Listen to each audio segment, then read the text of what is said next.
Perkara Sudrajat, pedagang es gabus yang sempat disebut korban fitnah oknum aparat, kini berkembang ke arah yang lebih rumit.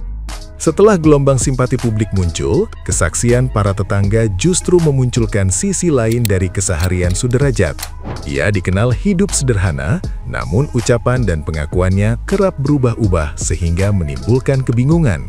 Sorotan menguat saat klaim Sudrajat soal status tempat tinggalnya dipertanyakan, termasuk pengakuan pernah mengontrak rumah selama bertahun-tahun yang kemudian dibantah oleh ketua RW setempat.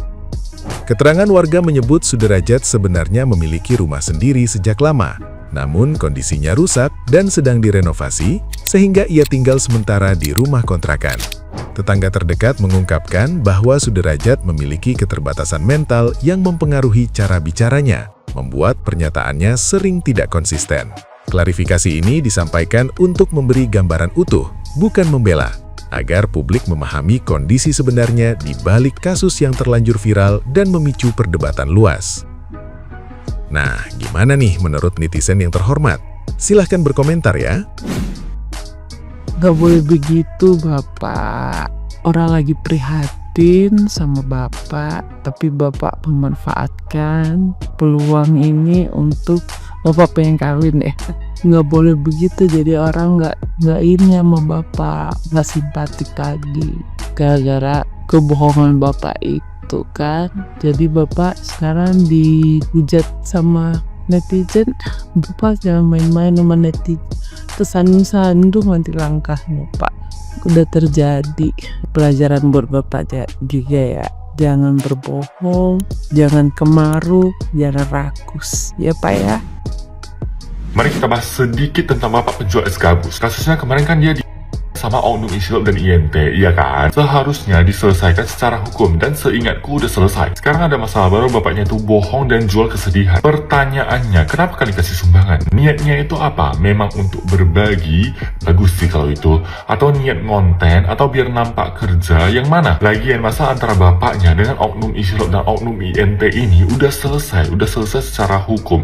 Dan bapaknya udah bisa jualan lagi. Kenapa kalian kasih sumbangan? Makin kalian kasih sumbangan, ya makin aji mumpung bapak itu. Jadinya dia jual kesedihan dan bohong-bohong kan, biar dapat sumbangan itu lebih banyak. Memang sumbangan kita bilang lah niatnya bagus, tapi kalau seandainya yang disumbangkan orangnya kayak gitu, harusnya kita pilih-pilih lagi gak sih yang mau disumbang itu? Lebih selektif gak sih? Harus kita ingat, manusia itu gak pernah merasa cukup. Mau sebanyak apapun yang kalian sumbangkan, dia pasti memanfaatkan keadaan. Itu pendapat aku ya. Kalau kalian tetap mau menyumbangkan untuk bapak itu, ya silahkan.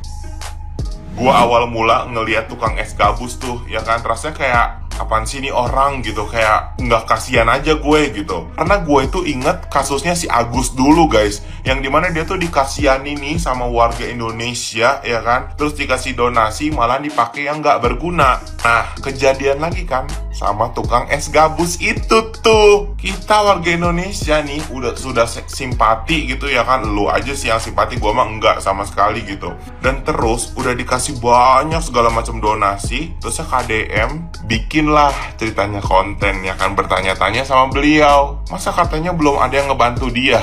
Terusnya katanya bayar kontrakan lah, bayar sekolah anak 4,5 juta lah, inilah itulah. Terusnya di ituan tuh di pagi-pagi ambiar dia ngomong dikasih motor pengennya mobil. Istighfar, lu mau kemana? Kalau misalnya pengen mobil tuh kerja pak, jangan cuma gara-gara digebugin lu jadi ngelunjak. Jangan, gue gedek mati kalau manusia-manusia kayak gini ditolong tapi kagak tahu diri gitu. Digunainnya malahan yang nggak berguna gitu. Nanti warga Indonesia udah hilang simpatik aja, ntar minta maaf, klarifikasi lagi, inilah itulah segala macem. Lu tahu kasus Agus dulu kan? Sampai sekarang nih kita kagak lupa nih. Sampai sekarang nih kita nggak maafin kayaknya. Gila kali. Jujur ini gue nggak ngerti ya, apakah Bapak Sudrajat ini tipe orangnya memang seperti itu ngomongnya, atau memang karena faktor usia. Jadi ini Pak Sudrajat ini makin kesini tuh omongannya itu kayak semakin berbeda-beda, kayak dibuat-buat gitu, yang membuat netizen sekarang ini udah kayak nggak respect lagi gitu. Nah, jadi di podcast ini bersama KDM itu menanyakan apakah sudah ada banyak orang yang belum membantu. Lalu bapak ini bilang belum ada orang yang membantu. Nah, langsung dibalas sama oleh KDM ini, Bapak Sudrajat ini dikasih motor sama Kapolres Depok. Lalu Bapak Sudrajat ini mengatakan bahwa ya itu motor untuk anak saya, dipakai oleh anak saya, katanya itu.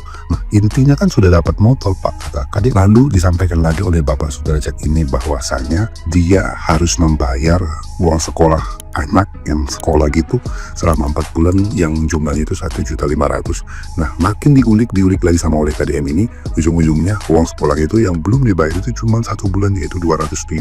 Lalu kemudian Pak Sudrajat ini mengatakan kalau dia itu rumahnya itu ngontrak. Nah, kemudian Bapak KDM ini pun memberi uang bantuan begitu sekitar 10 juta ya untuk bayar rumah selama 1 tahun, yang per bulan itu adalah 800.000 ya, yang jumlahnya 9.600.000. Lalu diberi lagi 5 juta untuk bantuan modal oleh KDM. Lalu terkait dengan dagangannya, ya si bapak ini mengatakan bahwasannya dia itu pedagang es gabus itu cuma menjualkan aja, ada posnya. Begitu juga dia sampaikan ketika Bidan Seruni datang memberikan bantuan kepada Bapak Sudrajat ini.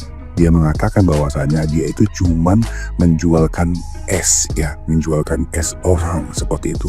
Namun di video ini ya, dia mengatakan bahwasannya untuk bahan-bahannya itu semuanya dia beli sendiri. Yang pada intinya itu ya bapak ini jual es itu adalah bikin sendiri, bukan ada bosnya. Nah, yang lebih gongnya lagi, masih podcast bersama KDM ya. Di sini diundang RW dari Bapak Sudrajat. Ketahuanlah di sini bahwasanya Bapak Sudrajat ini tidak mengontrak melainkan rumah sendiri.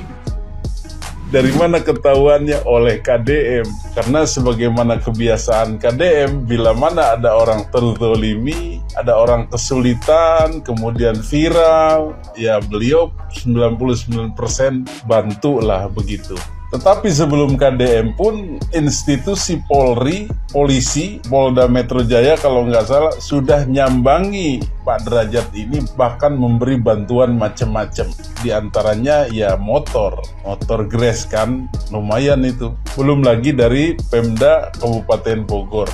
Banyak bantuan-bantuan itu. Tetapi ketika bertemu KDM, dia melihat KDM itu sebagai orang kaya, banyak duitnya, banyak bantuannya. Sehingga dia mungkin mikir, nah bagaimana KDM ini bisa ngasih lebih banyak lagi selain dari polisi dan Pemda itu. Maka ketika bertemu KDM, yang muncul adalah kebohongan-kebohongan dalam rangka menarik simpati KDM. Ini kan udah pola pikir nggak bener. Ya memang rakyat kecil butuh uang ya. Tetapi filosofi, prinsip kehidupan itu jangan hilang dong. Justru di rakyat kecil biasanya filosofi itu kuatnya. Ini masih rakyat saja sudah kelihatan duniawi begini, apalagi jadi pejabat. Bagaimana kebohongan-kebohongannya? Ketika ditanya KDM, Bapak udah dapat bantuan belum dari orang-orang? Belum. Bapak mau bantu nggak? Kira-kira begitu. Kemudian ditanya lagi, ada tunggakan? Ada di sekolah 1,5 juta, 4 bulan belum bayar iuran sekolah SPP. KDM kan heran, orang sekolah negeri nggak bayaran kok. Ketika didesak, iya maaf itu bohong.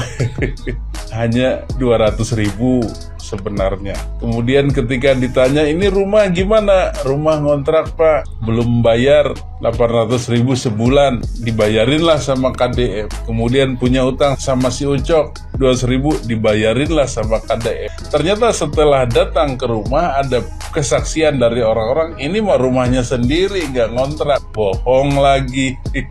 Masya Allah, ini Pak Derajat ini tega-teganya ya, demi uang sampai segitunya. Jadi tadinya masyarakat mau simpati, malah jadi mual kan, jadi enek. Itulah hikmahnya bagaimana kita itu mau diangkat itu nggak jadi. Begitu kira-kira. Kalau kapasitas kita belum nyampe, akhlak kita belum nyampe, ya akhirnya bukan simpati yang didapat, tapi malah antipati, kebencian atau tidak mau peduli lagi.